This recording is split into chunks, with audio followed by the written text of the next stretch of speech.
আমরা জানি জীবজন্তুদের সাধারণত চিড়িয়াখানা, বন জঙ্গল এবং নদী নালায় দেখতে পাওয়া যায়, কিন্তু নদী নালা, বন জঙ্গল ছাড়াও আরো একটি স্থান রয়েছে যেখানে নিত্য নতুন জীবজন্তুদের আবির্ভাব ঘটেছে, যার নাম হলো ইনস্টাগ্রাম।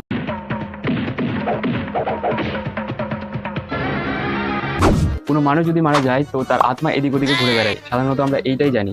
কিন্তু এই হারামিকে দেখো, এর আত্মা মারা গেছে কিন্তু বডিটা এদিক ওদিকে ঘুরে বেড়াচ্ছে।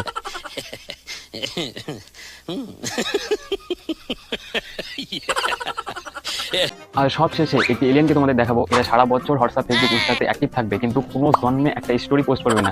কিন্তু যেদিন স্টোরিটি পোস্ট করবে, তোমার বাপের ক্ষমতা নাই যে বুঝে যাবা স্টোরিতে বোঝাতে কি চাইছে। যেমন এই খাবারকে দেখো, একটি কুকুরের সাথে ফটো তুলে নিজের মুখে শরীর জ্বালানো একটা ইমোজি দিয়ে স্টোরি দিয়েছে।